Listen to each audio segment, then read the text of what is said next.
জনস্বাস্থ্য কারিগরি দপ্তরের জলস্বপ্ন প্রকল্পে জমিদান করলেই মিলবে চাকরি, এমনই টোপ দিয়ে এক সাধারণ চাষির জায়গা নিজের নামে লিখিয়ে নেওয়ার অভিযোগ উঠল তৃণমূলের পঞ্চায়েত সদস্যের বিরুদ্ধে।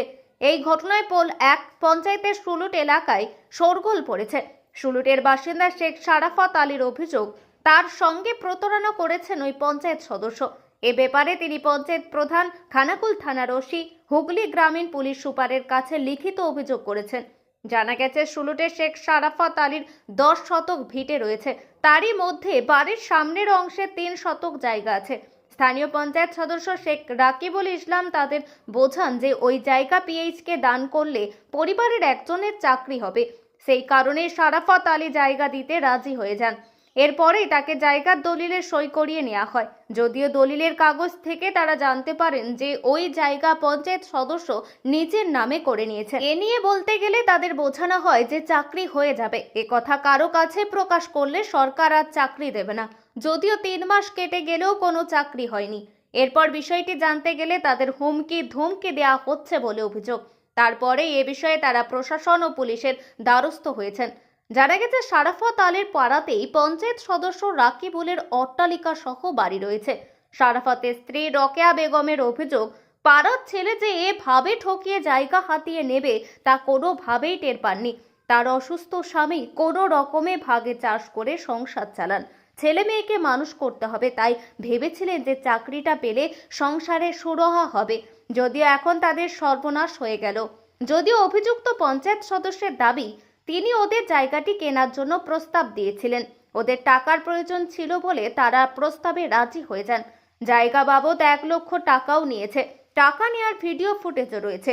যদি ওই পঞ্চায়েত সদস্যকে প্রশ্ন করা হয় যে অন্যের বাড়ির সামনে ভিটের জায়গা তিনি কেন কিনেছেন, তার সাপ উত্তর, পিএইচির প্রকল্প করার জন্যই তিনি জায়গা কিনেছেন। তার কাছে আরও জানতে চাওয়া হয় যে ওরা যদি মিথ্যা অভিযোগ করে থাকেন তাহলে আপনি কি আইনের দ্বারস্থ হয়েছেন? তখন পঞ্চায়েত সদস্য অবশ্য জানান যে এখনো কাউকে জানাননি, শীঘ্রই অভিযোগ করবেন। এ বিষয়ে পোল 1 নম্বর পঞ্চায়েতের উপপ্রধান জানিয়েছেন, দল এই ধরনের কাজকে সমর্থন করে না। এ ব্যাপারে দলের উপরতলায় জানিয়েছি, আমরা চাই ওই সাধারণ চাষি যাতে নিজের জায়গা ফিরে পান। যদি এ ব্যাপারে তৃণমূলকে আক্রমণ শানিয়েছে বিজেপি, তাদের দাবি এটাই তৃণমূলের কালচার। মেম্বার রাকিবুল সে আমাকে ভুল বুঝিয়ে জায়গাটাকে আমার দিয়েছে। আমরা সেই একে চাকরি দিবার রাতে আমি বললো যে চাকরি দিব, জায়গাটা দাও বলে আমি সরকারকে দান করছি বলে আমি সরকারকে দিয়েছি। সে নিজের নামে করে নিয়েছে, নিয়ে এখন বলছে চাকরিও দেবেনি, কিচ্ছু দেবেনি, হুমকি দেখাচ্ছে। যদি বললে পারে লোক, তার ভাই পুলিশ আছে, সে কী করবে। হ্যাঁ, কি বলছে? বলছে যেতে কিছু বলবে, বেশি বললে কিন্তু তোমাদের ক্ষতি করব, কিন্তু তুমি ওকে থানায় করে রাখবে। আমাকে হুমকি দিচ্ছে এরকমভাবে। তৃণমূলের মেম্বার। হ্যাঁ, তৃণমূলের মেম্বার আমার এলাকারই? হ্যাঁ, আমার এলাকারই। কি নাম? রাখি বলিস না, আমি লেখাপড়া জানি না কিছু। এবার আমাকে বলেছে এই জায়গায় সই করো, আমি সই করে দিয়েছি। এই জায়গায় সই করো, এই জায়গায় সই করো। আমি সেইগুলোতে আমি কিন্তু ভালো সই করতে পারিনি, আমি যেরকম জানি সেইভাবে মোটামুটি করে দিয়েছি। আর কোনো যে জিজ্ঞেস করেছে, আর কোনো জিজ্ঞেস পড়া করেনি কি হবে না হবে, সেটা বলেনি। যে তোমার চাকরি তো তোমার হয়ে গেছে, তোমাকে আর টেনশন করতে হবে না, এই বলেই জায়গাটাকে নিয়ে নিল। এখন ভয় লাগে? এখন বলছে চাকরি তোমার কেন চাকরি হবে, আমার জায়গা আমার চাকরি, আমি কেন চাকরিতে করবো? তোমাকে ঘেরে রাখবো, তোমরা দেঁড়ে কাঁদতে থাকবে, তোমরা কাঁদবে খালি দেঁড়ে এইটুকুনি বলছে। যে বেশি যদি বাড়াবাড়ি করা, দেঁড়ে কাঁদবে, আর কিছু তোমাদের করার থাকবে। রাস্তা নেই, সব রাস্তা শেষ হয়ে গেছে, আর রাস্তা কোনো নেই। আপনার নাম? আমার নাম শেখ সারাফত আলী।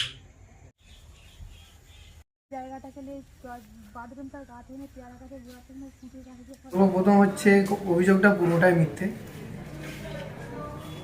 আমার জায়গা প্রয়োজন ছিল, আমি জায়গা নিয়েছি।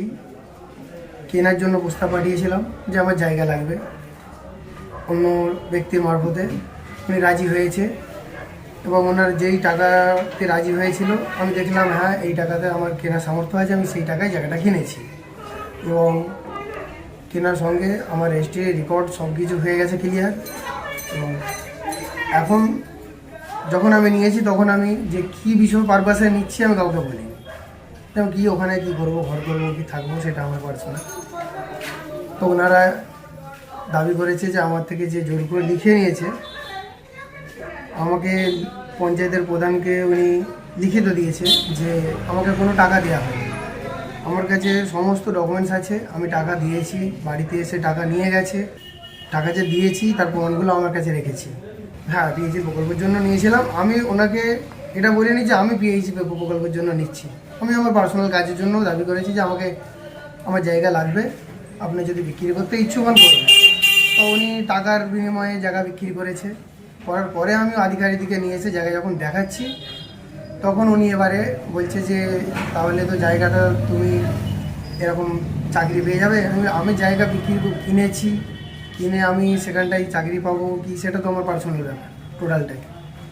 তো ওই একটা লোভে, তাছাড়া এর পেছনে অনেকগুলো ব্যক্তি আছে যারা মিলে এই জিনিসটাকে যাতে পিএইচিটা ওখানে না হয়, এবং আমি এই বিষয়টা নিয়ে আমি আইনের দ্বারস্থ হব। আইন থেকে যেটা ব্যবস্থা নেবে আমি সেই ব্যবস্থায় নিজে নেব। আমার নাম শেখ রাকিবুল ইসলাম, কোর 1 অঞ্চলের 76 নম্বর বুথের সদস্য। আমি আসতে পারি?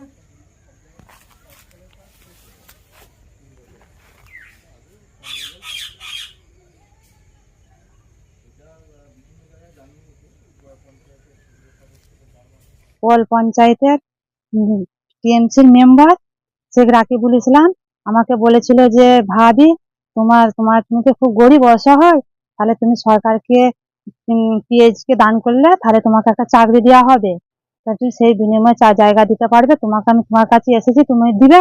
আমি হ্যাঁ ভাই, আমার তো স্বামী অসুস্থ, আমার তো করণীয় কিছু নেই, আমি খেটে খাই, আমার বাচ্চা কাচ্চা ছোট, বলে সেই বিনিময়ে বলেছিলাম কথাটা। বলার পর আমি বলুন তাহলে বলেছি ঠিক আছে, তার আমাকে সুযোগ দাও, আমি আমার আত্মীয় স্বজনকে বলি, ভালো হলে দুবোন হয় দুবোনে। তারপর দিনই আমাদের পাড়ার একটা তার সাথে ঘরে চাকর, সে বললে যে বেশি হাঁটাচাড়া করলে দিবে না। তা তুমি পলিসি করে কাগজটা বার করে নাও। কাগজটা বার করার পর বললে কাগজ দাও। আমি বলুন যে কাগজ আমার বাড়িতে নেই, না তুমি একটা দাও, জেরক্সই দাও। আমি জেরক্সটা আছে, জেরক্সটা খারাপ, দেখতে যাওয়ার নাম করে লেখালেখি করে ফেলেছে। আমি আজকে যেতে আমার খুব শরীর খারাপ, যেতে পারবো। তারপর দিনে বলে এটার সময় আমার খরচা হয়ে গেছে, এত আমি লেখালেখি করে ফেলেছি বলে টোটোই করে তুলে নিয়ে চলে গেল। চাকরটা এসে তুলে নিয়ে যাওয়ার পর থেকে তারপরে আমি কি লিখেছে আমাকে পড়ে শোনাও। পড়ে শোনার পরে খালি ওর নাম আছে, ওর বাবার নাম আছে, গ্রামের নাম আছে, আমার স্বামীর নাম দিয়েছে। রাকিবুলের, আমি তো সরকারকে দান করছি, রাকিবুলের নামটা আসবে কেন এখানে? বলার বিনিময়ে বলছে, মোহরিটা তখন বলছে যে তুমি মসজিদকে দান করলে কি সরকারকে মতল্লিকে দিতে হয়? আমি বলছি মতল্লিকে দিতে হয়, মতল্লিতে পেপার হয়, মতল্লির নামটা রেজিস্ট্রিটা হয় না। তো আমি তো সরকারকে দান করছি, আমি রাকিব মেম্বারের নামে হবে কেন? তারপরে ও আমাকে তাড়াহুড়ো দিয়ে বলে তোমার কিছু বলবে না, চুপচাপ থাকো, কাউকে কিছু বলা চলবে না, তোমাকে যা দিবার দেবো বলেছি তো, তুমি চিল্লাবে না বলে আমাকে যখনই বলতে যাওয়ার ভাই পুলিশ সেইভাবে ধমকানি আমাদেরকে দেখায়। আমরা ভয়ে কাউকে জানাইনি কোনো কথা। 3 মাস পার হয়ে যখনই বলি আমার কি হলো, আমার কাগজটা দাও না, কাগজটা যেটা লিখেছে কাগজটা দাও না, দুবো করে কাটাবার পর কাগজে আমার হাতে আর আসছে না। তা আমার পাড়ার একটা ভাগনা, সে আমার ভাইকে বলে, ভাই আবার তাদেরকে জিজ্ঞাসা করে সকালবেলা আমি ঘুম থেকে উঠিনি, আমার বাড়িতে এসে হামলা করে, 2 ভাই মিলে খুব অসুস্থ, এমন হামলা করেছে আমার স্বামী বিছানে পড়ে গেছে। সেই থেকে আমি ডাক্তার পানি, এর কাছে হাত পাতা তার কাছে হাত পাতা করে আমার স্বামীকে আমি একটু ভালো করেছি, যাতে যে আমার জায়গা আমি তাদের ফিরে পাই। তাদের যদি আমি পিএইচি যদি লাই আমার লিখ, আমি সাহায্য আমি দেবো, আমি কিন্তু কোনো মেম্বারকে দেবো না। আমার জায়গা, আমি অসহায় ব্যক্তি, আমার জায়গা আমার নামে হবে না তো মেম্বারের নামে কেন হবে? ও কেন আমাকে প্রতারণাটা করলো কেন? আমি তো গরিব একটা অসহায়, আমার তো স্বামী অসহায়, আমার বাচ্চা কাচ্চা ছোট, কেন আমার সাথে প্রতারণাটা করে? যাতে করে আমার জায়গা ফিরেতে আসে, সেইটা আপনারা একটু সহযোগিতা করুন সবাই মিলে। আপনি কোথায় জানিয়েছেন? আমি এইখানটা জানিয়েছি পোস্টার মাধ্যমে, থানার বড়বাবুকে জানিয়েছি, এসপি ওসিকে জানিয়েছি, প্রশাসনকে জানিয়েছেন? হ্যাঁ বিডিওকে জানানো হয়েছে। তারপর আমি ম্যাডাম প্রধান ম্যাডামকে জানানো হয়েছে, তার সাথে আমি একটা আছে রিসিপ্ট দিয়েছি, সেই রিসিপ্টটা বলছে এখন দেওয়া হবে না, যতক্ষণ না আমি একটু দেখভাল করি ততক্ষণ আমি দিতে পারবো না। মানুষ অত কিছু বুঝি না, আমরা তো কিছুই বুঝি না, আমাদেরকে ভুল বুঝছে, এরকম প্রতারণাটা আমার সাথে করলো আমার গ্রামের মেম্বার। আমি অসহায় বলে আমি নিজে হয়তো একটা চাকরির সাহায্যের জন্য আমি আর মানুষ ডাক্তার পানি করতে পারছি না বলে, আমি বাচ্চা কাচ্চা মানুষ করে দুটো বাচ্চা মানুষ করতে পারিনি বলে আমি সাহায্যের জন্য আমি জায়গাটা দিয়েছিলাম নিজের ইচ্ছাতে, যাতে করে আমি সচ্ছলভাবে সংসারটা চালাতে পারি, আমার স্বামীকে বাঁচাতে পারি। আমাকে এমন ভুল বুঝেছে, যখনই আমি বলতে যাই তখনই আমাকে হুমকি ধুমকি দেয় যে কোনো জিনিসের কথা কাউকে কেউ যদি জানে তোমার কিছু দিয়ে যে আর হবে না, এখানে বেড়া দিয়ে যাবো, আমি কিনে নিয়েছি, আমাকে হুমকি দেখাচ্ছে যে এখানে বেড়া দিয়ে যায়, তোমাকে বেরোতে দেবো নি। এখানে জায়গাটা কি ওর না ওর বাপার? বাপের জায়গা বুঝে হুমকি আমাকে দেখায় সবসময়। আপনার নাম? আমার নাম রকিয়া বেগম, আমার স্বামীর নাম শেখ সারাফত আলী।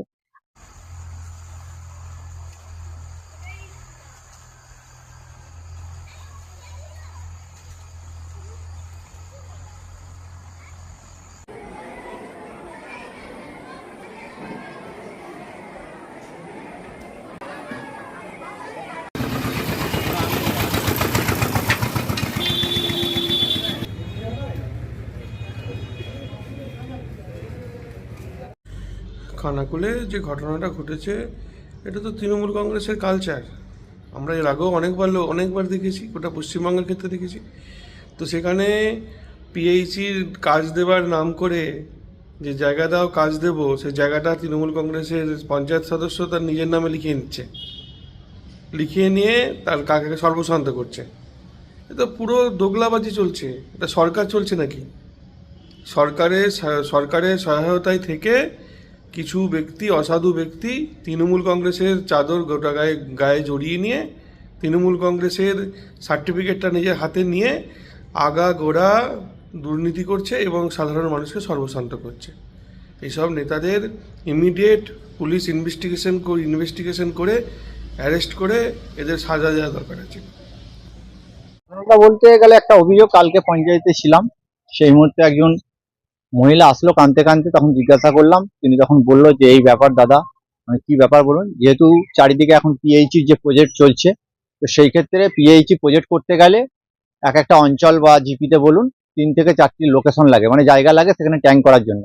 সেই ক্ষেত্রে শুনলাম নাকি আমাদের যে পোল 1 জিপির তৃণমূলের পঞ্চায়েত সদস্য, তিনি নাকি ওই এলাকারই মেম্বার। তাই উনি একটা সাধারণ মানুষকে বলেছিলেন যে আপনি 3 শতক জায়গা দিন, সরকারের নামে রেজিস্ট্রি করে দিন, তো আপনাকে একটা চাকরি দেওয়া হবে। সেই সূত্রে উনি সেই রেজিস্ট্রি করার পর পরবর্তীকালে ওনার স্বামী একটু সাদাসিধে, ওনাকে বলে আপনি গেটের বাইরে দাঁড়ান, আপনার স্বামী রেজিস্ট্রি করতে যাচ্ছেন। তিনি অত কিছু জানে না, বলতে তিনি রেজিস্ট্রি করে দিয়েছে। তার 1 মাস পর যখন পিএইচি ডিপার্টমেন্ট থেকে এনকোয়ারি করতে আসে, তখন সেই পঞ্চায়েত সদস্য রাকিবুল নাম হাঁকে, যে রাকিবুল। তখন তিনি আত্মপ্রকার করে এবং চিৎকার করে যে আমি তো সরকারকে জায়গা দিয়েছি, তাহলে এখানে রাকিবুলের নামটা কেন আসলো? পরবর্তীকালে যখন সার্চিং পেপার সব তুলে দিয়েছে, আমার কাছে ডকুমেন্টস গুলো দিয়ে গেছে, তো দেখা যাচ্ছে 3 শতক জায়গা সেই রাকিবুল তার নিজের নামে করে নিয়েছে।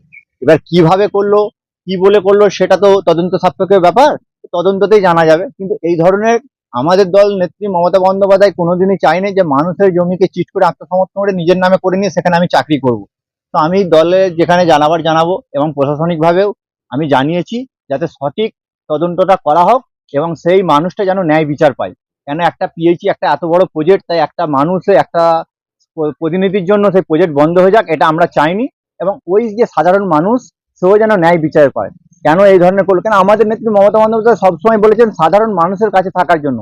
একজন প্রতিনিধি, তার প্রতি এলাকার মানুষের আশ্বাস থাকবে। আমি যদি আজকে বলি যে আপনার নামে আবাস যোজনার ঘর বেরিয়েছে, আপনি পঞ্চায়েতে যান, ভোটার কার্ড আধার কার্ড গুলো সাবমিট করুন, তো স্বাভাবিক মানুষ সাবমিট করবে। আমার বিশ্বাস তো আমাকে যেহেতু আপনারা ভোট দিয়ে জনপ্রতিনিধি করেছেন, পরবর্তীকালে যদি দেখা যায় যে আমি সেই টাকা আত্মসম্মান করেছি, তাহলে নিশ্চয়ই আমার বিরুদ্ধে শাস্তি হবে। তো এর জন্য দল দায়ী নয়, এর জন্য যিনি করেছেন আমি বলবো যদি সত্যি উদ্ঘাটন হোক, কঠোরতম শাস্তি হোক এবং ওই মানুষটি বিচার পাক। এটা আমার পোল 1 জিপিতে সুলুট এলাকায় ঘটেছেন, ওখানকার স্থানীয় যে পঞ্চায়েত মেম্বার আছেন, উনি কেসটা ঘটিয়েছে। এবং সত্যটা তো আমার কাছে না, আমার কাছে লিখিত অভিযোগ এসেছে।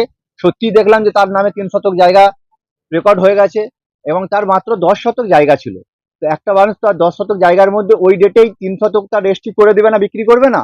সেখানেও একটা চিন্তার একটা ব্যাপার আছে। যেহেতু প্রজেক্টে ওই 3 শতক, কোনো জায়গায় 6 শতক করে জায়গা লাগছে, ওই 3 শতক আর 6 শতকের মধ্যে একটা তো প্রবলেম দেখা দিচ্ছে। তাই সেই মানুষটা সুরাহা পাক। উনি তো এসডিও, বিডিও, ডিএম, পিএইচি ডিপার্টমেন্টে দেখলাম সবেতেই দিয়ে আসছে। আমার কাছে যে ফরওয়ার্ডটা দিয়ে গেছে তাতে তো সমস্ত কিছু লেখা আছে এবং প্রশাসনের দ্বারস্থ হয়েছে এবং থানাতেও দিয়েছে। এই হচ্ছে ব্যাপার। তো আমি চাই যে প্রজেক্ট না যাতে বন্ধ হয় এবং ওই সাধারণ মানুষটা যেন সুবিচার পায়। এবং ওনার বাড়িতে নাকি যে হুমকি দিচ্ছে, ছেড় দেওয়া হচ্ছে, আমার ভাই অমুক জায়গায় চাকরি করে, তো এরকম সে আমাকে মৌখিকভাবে ওটা জানিয়েছে, কিন্তু আমার পেপারে লেখা নেই। কিন্তু ওই মানুষটি যেন সুধা পায় এবং দলও যেন এই ব্যাপারটা নিয়ে বিবেচনা করে। এর জন্য তৃণমূল কংগ্রেস কোনো দায়ী নয়।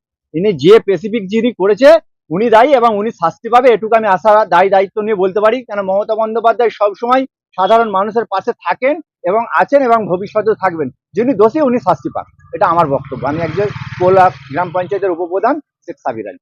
এখন আরামবাগেই রয়েছে প্রাণ আইভিএফ ফার্টিলিটি সেন্টার। নিঃসন্তান দম্পতিদের মুখে হাসি ফোটানোর বিশ্বস্ত প্রতিষ্ঠান প্রাণ আইভিএফ ফার্টিলিটি সেন্টার দক্ষিণবঙ্গের মধ্যে সর্ববৃহৎ এবং সর্বপ্রথম এআরটি গভর্নমেন্ট রেজিস্টার প্রাপ্ত আইভিএফ সেন্টার এখন আরামবাগেই। অল্প খরচে আইভিএফ পরিষেবা, বন্ধ্যাত্ব চিকিৎসার এক অভিনব অধ্যায়। প্রাণ আইভিএফ ফার্টিলিটি সেন্টার একেবারে অল্প খরচে পুরুষ ও মহিলার বন্ধ্যাত্ব পরীক্ষা, বন্ধ্যাত্ব চিকিৎসা সবকিছুই হয় আমাদের প্রতিষ্ঠানে। সুচিকিৎসার মাধ্যমে মা ও বাবা ডাক শুনতে পারবেন নিঃসন্তান দম্পতিরা।